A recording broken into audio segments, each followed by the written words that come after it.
दर्शन news. Bihar में विधानसभा उपचुनाव के लिए जनसुराज ने घोषित किया संशोधित उम्मीदवारों के नाम। बेलागंज से प्रोफेसर खिलाफत हुसैन की जगह मोहम्मद अमजद और तरारी से लेफ्टिनेंट जनरल एसके सिंह की जगह किरण सिंह बनी उम्मीदवार।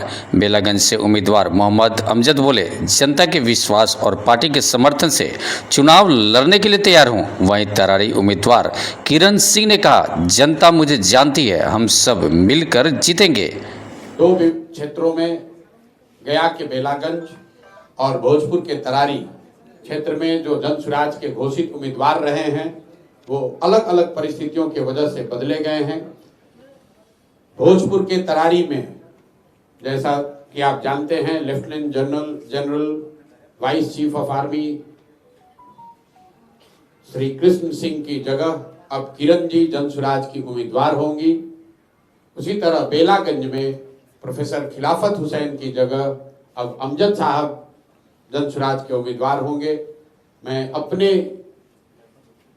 तौर पर प्रोफेसर खिलाफत हुसैन का और जनरल साहब का तहे दिल से शुक्रिया अदा करता हूं कि इन्होंने वो रास्ता जनसुराज को खोजने में, आगे बढ़ने में इन्होंने मदद करी है। हमें आपसे कुछ छुपाना नहीं है। बहुत लोग टीका टिप्पणी करेंगे, अरे भाई इन लोगों को तो पता नहीं था, जनसुराज ने पहली शुरुआत की, उसी में इनको धक्का लग गया। वो ठीक बात है, हम लोग नए हैं, नया प्रयास है, उसमें एक दो स्टेप गलत हो सकता है, लेकिन हम लोग की ईमानदारी में, हमारे प्रयास की शुद्धता में कहीं कोई कमी नहीं दिखेगी। जिनको उम्मीदवार बनाया गया, अगर वो नहीं बन पा रहे हैं, वो भी आपके सामने बैठे हुए हैं। जो व्यवस्था है वो प्रो इनकम्बेंट है। जो पहले से स्थापित दल हैं उनके लिए चुनाव लड़ना आसान है, नए लोगों का आकर चुनाव लड़ना बहुत मुश्किल है। आप देखिए, जनरल साहब से बड़ा इसका कोई उदाहरण नहीं हो सकता है। ये करत के रहने वाले हैं, बिहार के सबसे काबिल बेटों में इनकी गणना होनी चाहिए। ये व्यक्ति बिहार का सियाचिन में सेना को लीड कर सकता है, देश में सेना को रिप्रेजेंट कर सकता है, लेकिन तरारी में चुनाव नहीं लड़ सकता है, अपने घर में चुनाव नहीं लड़ सकता है। क्यों? क्योंकि यहाँ के इलेक्टोरल रोल में, मतदाता सूची में इन्होंने अपना नाम दर्ज नहीं कराया है।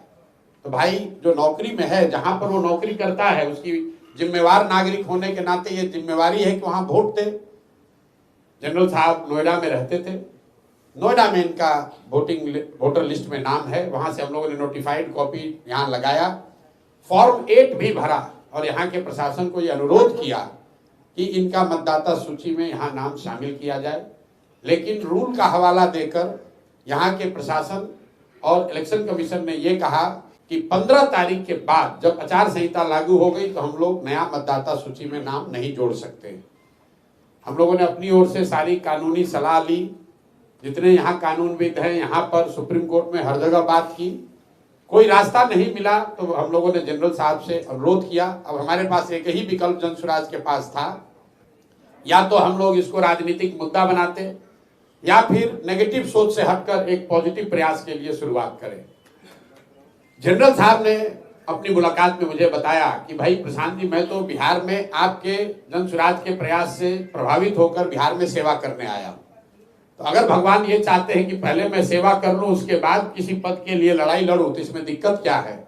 और सब ने मिलकर ये फैसला किया कि किरण जी को यहाँ पर इनके सेवा, इनके क्षेत्र में किए गए प्रयास के आधार पर जनसुराज का उम्मीदवार बनाया जाए। दूसरा जो क्षेत्र है बेलागंज का, ये भी नोटोरियस क्षेत्र है। आपको मालूम है बेलागंज की पहचान क्या है। वहां पर जनसुराज के सभी साथियों ने जब बैठक करी, सब ने मिलकर अमजद भाई का नाम प्रपोज किया था।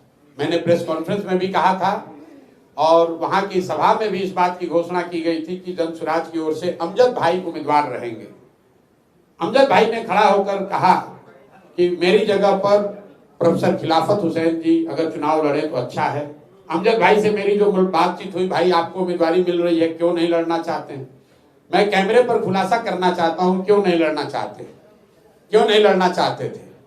चुनाव लड़ना आसान नहीं है। सामान्य परिवार के बच्चों के लिए चुनाव लड़ना आसान बात नहीं है।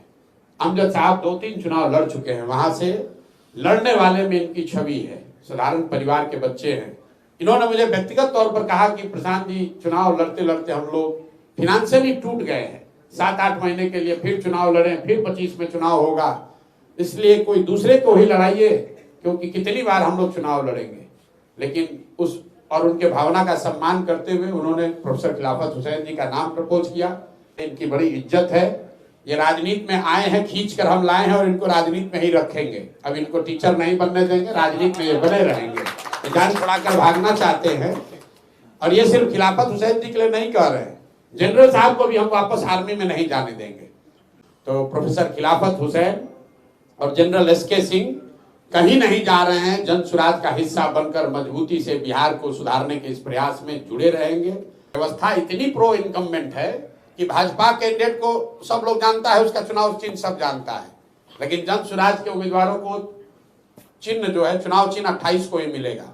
लेकिन आप लिख कर रखिए, भले चुनाव चिन्ह हम लोग को 28 को मिलेगा, 12 दिन 14 दिन के अंदर, क्योंकि क्षेत्र की जनता देख रही है जन सुराज का उम्मीदवार कौन होता है। उसको जो जिन दलों को सालों लगे हैं अपना चुनाव चिन्ह घर घर पहुंचाने में, जन सुराज का चुनाव चिन्ह 15 दिन में पहुंचेगा। और आप 13 तारीख को देखिएगा कि जनता कैसे वोट करती है। कौन विपक्षी है? नरेंद्र मोदी हैं।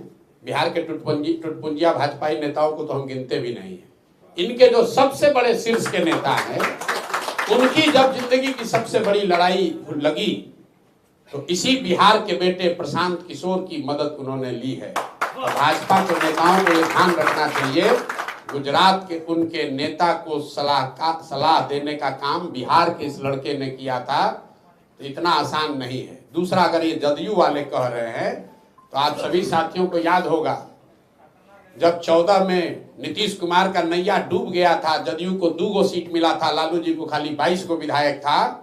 जब दोनों लोगों को भाजपा ने यहाँ रौंद दिया 14 में लोकसभा चुनाव में, तो इन दोनों ने भी इसी प्रशांत किशोर की मदद ली थी, तो उनका जान बचा था। हिंदू धर्म में हम लोग कहते हैं, गीता में ये कहा गया है, कृतज्ञता से बड़ा कोई अपराध नहीं है। तो जदयू के लोगों को, भाजपाइयों को कम से कम कृतज्ञता नहीं दिखानी चाहिए।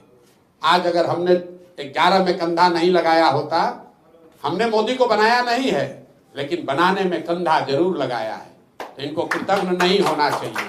अगर हमने 14-15 में नीतीश कुमार की मदद नहीं की होती तो कहाँ रहते नीतीश कुमार, कहाँ रहते?